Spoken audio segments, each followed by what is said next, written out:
Hey everyone, welcome back to KC3D Sparks. Today we're going to be setting up our dungeon, and we are also going to be creating a door to go in the dungeon. So real quick, I'll show you how I got this dungeon. Basically, if you've already watched the tutorials for creating the walls, which I'll try to remember to link down below and at the end of the video just in case, all I did was import my STL file so that way I didn't have anything extra. And then I just went ahead and Shift D, duplicated the pieces, and moved them to where I needed. So that way, and actually I'm going to save that for now, but I'll just undo it. We'll duplicate that again in a little bit. Anyway, go ahead and just kind of get the feel of how you want your dungeon to be, or if you already know what it looks like, you know, go ahead and copy that style. And then you can get a feel of how big it is, etc. So one thing that you might want to change is from the tutorial, I didn't say how to make like the actual corner pieces or the pieces that actually are a hallway with the walls on both sides. So it's actually really easy to do that. So I'll just go ahead and grab this. We're going to hit Shift D and then hit Escape. Hit M to move it to this layer and then hop over to that layer, and I'll show you what I did. And it's really, really simple. So I'm not going to go all the way with it. I'm just going to give the instructions of how to do it. So basically, all you have to do is go into edit mode. Now, since I imported this as an STL, you'll notice that everything's triangulated, but that adds a lot of geometry that we don't need to worry about. So basically, to get rid of the triangles, just go ahead and hit Alt J, and that will delete those for you, and it becomes your regular mesh. Now, of course, it's not perfect. You'll notice there are some triangles in here, but that's okay. It doesn't really matter, like I said, so it'll be fine. So I'm going to go ahead and hit A to deselect everything, Z to go into wireframe view, B for border select, and we're going to go ahead and grab all of these vertices. Now I'm going to scroll in, make sure I have everything just in case, which I do. Perfect. So I'm just going to scroll out. I'm going to hit Shift D again, just like I did before. Grab that wall. We're going to pull it along the y-axis. I left a little bit of space just so I could look at it. Now, basically this is how it starts. However, you'll notice that the gap is on the wrong side. So just hit 7 to go into top view, R for rotate 180 degrees and hit enter. And then pull it until it is perfectly lined up. Right there. And then you can just attach everything together. So the way you do that is you can hit this, focus in on it, make sure nothing else is selected. B for border select, so I'm going to grab both of those vertices, hit Alt M at center, and you'll just want to do that all the way around. And once you're done, or before, it doesn't really matter, you want to make sure, and you can hit this to click that, get rid of these inside faces. So you don't want any of those, or else, you know, it might have issues printing, that kind of thing. So just make sure you get rid of these extra inside faces. X, delete faces, perfect. So once you have your whole loop attached, you'll have a hallway or a corner, whichever way you set it up. Cool, so I'm just going to go ahead and delete this since I already have my hallway created. And we're going to go back to this and kind of look at where I want my front door. So I am going to be having the front of my dungeon probably about there. To save me some time, I'm just going to make sure I have that one selected, do Shift D, hit escape so it doesn't move, and I'm just going to hit M again and move that to a fresh layer. So that way when we port it back, I don't have to move it at all. I just have to get rid of this extra wall piece, which I'll just drag over for now. So I'm going to hop over to that new layer and I'm going to focus in on the wall. Real quick, it shouldn't matter if you imported it as an STL, but in case if you decide to add more elements, just make sure you're working in the proper unit. So go over to your scenes tab, select whatever you prefer to work in, and I did change the scale of my grid floor to 1/4 of an inch to make it a little bit easier for me. Not necessary for today's video, but you know, if you just want to stick with that habit, doesn't hurt anything. Okay, so for creating our doorway, first thing is we kind of want to lay out where our door is going. Since this is connected to a floor piece here, I'm going to tab to go into edit mode, Alt J to get rid of those triangles again. I'm going to switch back to vertex mode. For the floor, I don't want the door to hit it, so I'm going to do Control R to add a loop and bring it down pretty much like a little bit above, nothing precise, just a little gap above here. So that way like our door frame sits right there and then the door will go inside. So I'm going to switch back to face select mode and go back into front view. Make sure everything is deselected. Now what we want to do is get kind of like a visual of how we want our door frame to be set up still. We have the bottom loop for the floor, but we also kind of want to do a top loop as well. So I'm just going to do Alt right click and then just left click right click so it stays in the center here. Switch to face select mode, and basically I'm going to deselect everything, go into wireframe view and do border select again and grab all of these faces. And I missed a few triangles, so we'll want to make sure we go back and grab those as well. And then we can just hit X faces, and yep, so you can kind of see how your frame is coming along. However, you'll notice that these are a little bit off. So we'll want to go ahead and fix that. What we'll do is hit Z for wireframe view again, and then we'll border select where it's crooked. So we'll do S, X, 0, enter, and do that to the other side as well. So grab your crooked loops, S, X, 0, enter. And now it is exactly how we need it to be. There are a few extra loops up here, so I'm just going to go ahead and delete them or dissolve them. So I'm going to hit X, edge loops, edge loops. I definitely don't need these edges, so I'm just going to do a little bit of cleanup real quick. So X, dissolve edges, X, dissolve edges. And we don't need this loop, so X, edge loops, and we don't need this edge loop or these. Okay. So that way we could just keep it as clean as possible. Now, what we can do to close this off, because we do need this closed off, is pretty simple. So we just need to grab this edge and hit F for face. And then we kind of just go along and do the same thing all the way around. So it'll take a minute, so I'm just going to fast forward through this part. I'll see you guys in a second.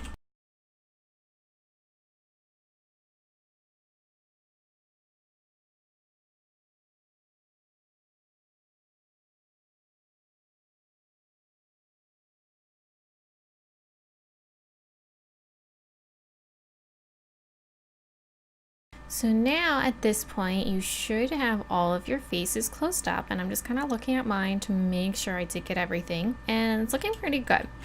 So I'm just going to resave it again.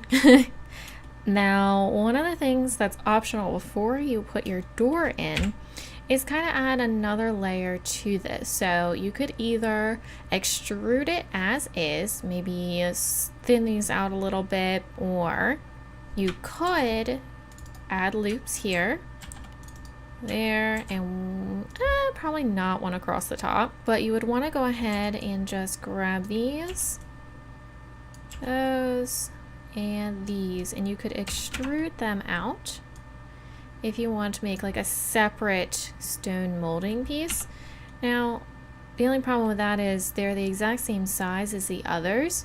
So if you wanted to like change up the different grout lines and stuff like that, you certainly could. You would just have to add a bunch more loops, and you'd probably want to do it to the other side too. Or instead of doing that, you could undo that with Control Z a few times. And then, like I think I hinted a second ago at going down here, selecting your vertices. So I'm just going to grab everything. And we'll do S, X, and size them to be a little bit more equal to the dimension of this. So that way it matches. And then all we have to do to make it a little bit thicker is grab all the faces except for the center, or what would be the center essentially, the end pieces really. Same with this side. Grab all of these, and we're making sure we're not grabbing the ones that would be touching the floor. I'm gonna go into a side view, hit E to extrude, hit escape, and then we're just gonna hit S and Y and size them out accordingly. Maybe about there. See how that looks. So that way it's a little bit wider. And if you wanted, because we left it in the same spot that it would need to fit in, what we could do to test it out is hit M and move it back to the first layer to see how it looks, which I'm liking that. And the reason it's not touching the others is because I definitely left a bigger gap, but that way it looks like this is just the coming out part, and then this is the rest of the wall that would connect once it's actually touching each other. So I think I like that. I might make it a little bit more dramatic. So let's see how that would look. S and Y and make it a little bit thicker. But I want to keep in mind where my floor piece is. Maybe not quite that big. Yeah, something like that.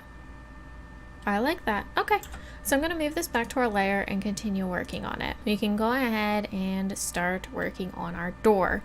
So we don't, or at least I don't, want the door to be the same piece. So what I'm going to do is hit Shift A, and we're just going to go ahead and add a cube. Now the cube is going to be way over here, so we'll just have to reposition it a little bit so we don't have to move this. So I'll just grab that, and we'll want to go ahead and resize it. You can, of course, do it manually here by typing in the dimensions if you know them exactly, but I'm just going to go ahead and figure it out. So focus in on it, SY, maybe put it into wireframe view so it's a little bit easier to see, SY, and we want it to be matching up with that. So our door frame sticks out a little bit. And of course, if you wanted it thicker, that's totally up to you. I think that's just kind of how I want mine to look. And then of course, SZ, go back into wireframe view so I can actually see it. I do want to leave a decent gap. So maybe something like that. It might be a little bit too much, and I could always shave it once it's printed. So I might do a little bit bigger. Not quite that big. Maybe about there would be best. And then we'll do SX. Pull it back to the center. Now this one, you do want to leave a little bit more of a gap. So that way it has room to like swing and you don't have to worry about this hitting the frame and such. So we'll go ahead and it could probably be a little bit bigger. Maybe more like that. Cool. I think I'm gonna go ahead and do SY and make it a little bit thicker. Yeah, I like that. So now, once you have the size you want, I'm gonna go ahead and hide the door frame so I can just focus on our front door. I like to try and make sure, especially when I have scenes as big as this, where I have 1,000 pieces essentially. I mean, not quite, but feels like it. Make sure you have distinctive names, so that way if you do need to find it in the outliner, because you can't find it when it's in here mixed in with a bajillion other pieces, it's good to have a decent name. Okay, so now we want to go ahead and figure out how we want our door to look. Now I did for the tavern, basically where it has the bars across, it has the panels, which is going to be probably a little bit similar to that. I still want it to be a wooden door and that kind of thing. Of course, if you want it to be arched or something like that, you just have to fix the frame so that way it brings it down and you can have an arch instead. But I want to stick with the square for the big front door. Maybe we'll do an arched one for the internal doors or something. Let's go ahead and tab into edit mode and kind of plot out how we want our door to look.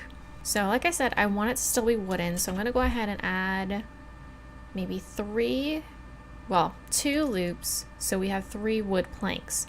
So that looks good. So I'm going to do Control R again and do 2 loops again, and we're going to do SX and pull it to maybe about there. So I want my wood planks to be a little bit dramatic. SX. Trying to make it a little bit the same size. It's probably never going to be perfect, but it's worth a shot. So now we can go ahead and grab our center loops, and I like to do the edge loops as well to try and just give it a little bit more character to it.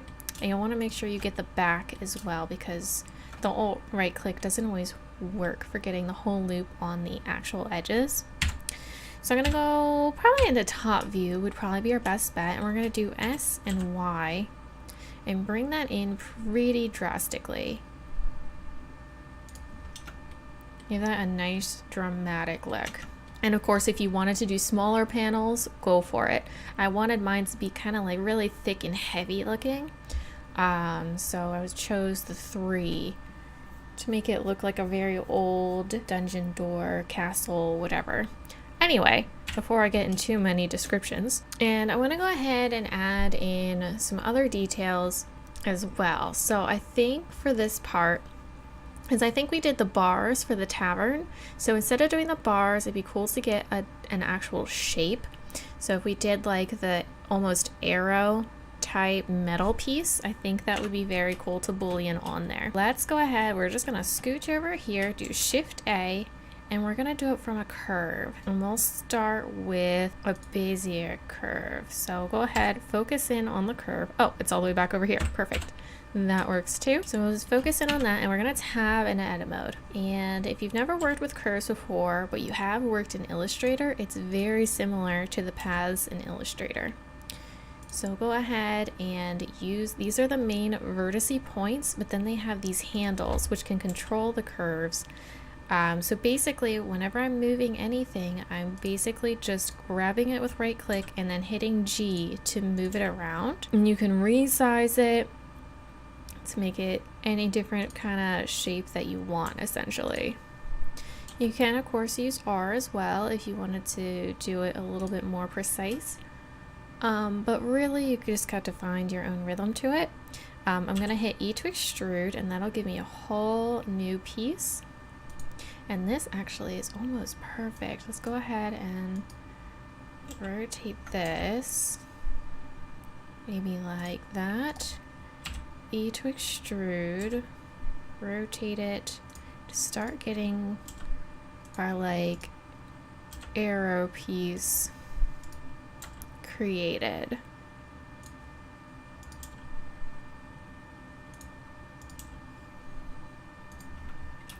Like something kind of like that.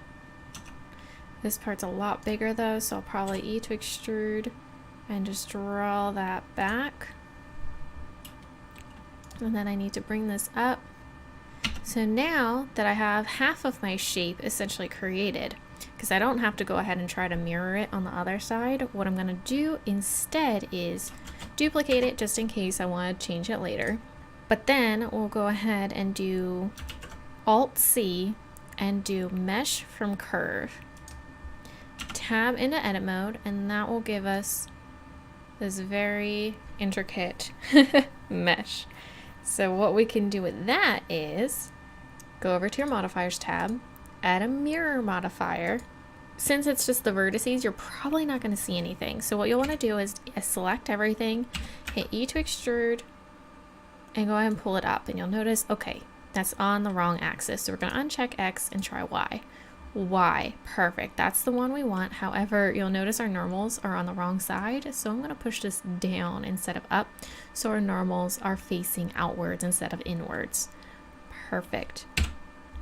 So now, I mean, once I'm back into top view, you can't see it anymore, but that's fine. I'm going to go ahead and check clipping, because what I'm going to do is deselect everything, make sure I'm in wireframe view, border select, oops, go back into top, border select here, and make them meet.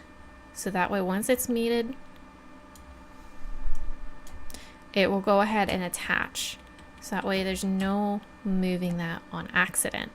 I am noticing that this is probably a little bit too thin to print properly. So what I might do is go ahead and grab all of these. It doesn't matter if I select this or not, but then I'm going to go ahead and do connected and pull that out. And I'm going to go ahead and make that very large. And maybe more like that. And now we can just go ahead and grab this. Oops, but we want to make sure we have both. And just kind of reshape it. Maybe make this a little bit more like that. Oh, keep forgetting to grab both. Grab this, maybe make it a little smaller. Maybe more like that. Starting to like the shape less and less, so actually I did like that better though. I would like this a little bit more pointed. So I think what I want to do, disable this. Grab these two here, pull them down. And pull this.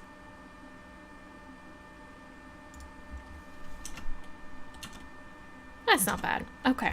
Before I get too perfectionist with it, because this definitely, I'm not super happy with this shape, but I need to move on for the sake of the tutorial. I'm going to go ahead and grab these vertices up here, hit E to extrude, and pull them down so that way we have that closed off as well. Perfect. So now all we have to do is go ahead and hit, tab back out of edit mode, apply the mirror modifier, tab back in. Now you could just go ahead and select this and face it off, and that will work. Some people would rather you didn't do that because it's probably better if you do like a triangulated, but it's going to be so tiny, I'm not worried about it. So I'm going to go ahead and just face it off by hitting F. Tab back out of edit mode. And it's much, much larger than our door, but that's fine. I'm going to hit 3, rotate 90 degrees, and we're going to start resizing this. So size this way down, grab it, size it, and it's not nearly long enough, which is fine. I was kind of expecting that. Stretching it out won't hurt. Size it down some more. Or like that. And it's floating, so we'll make sure that gets pushed back. And we also want to make sure it's intersecting with that, so we'll have to tab into edit mode, grab these insides, and pull that all the way to the middle. And we only have to do this really to one side. So we'll go ahead to Shift D and pull that down so we have 2.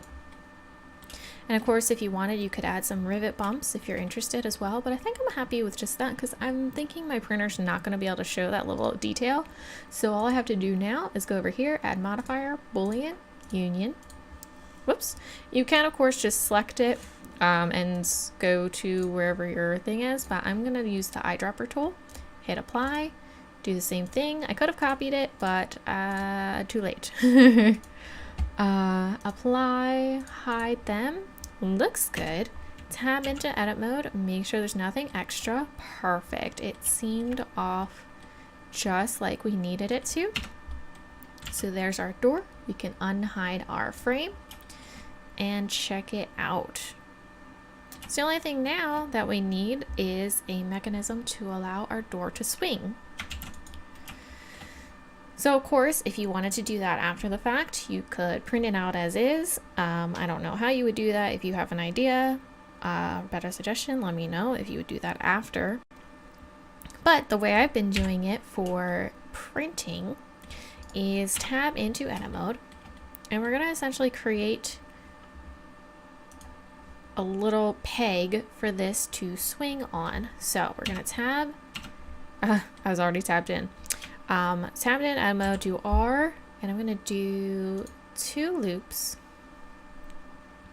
But I'm probably going to do them separately since we added in our mesh. So I'm going to go about right here and about right there. And we're also going to add one here as well.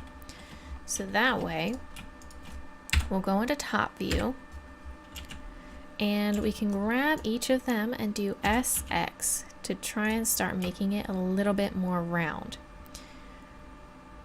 From there, I'm gonna do it a little bit separately, so I'll just do the top one first, and we're gonna do shoot. No, wait, that's fine.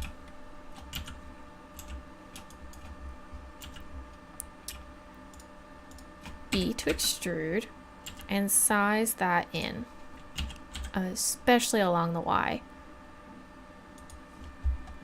Now, typically I'd be a little concerned because this is not a circle. However, it's going to be so small that once it's printed, it'll probably be fine. So we'll go ahead and do front view, E to extrude, and pull that out.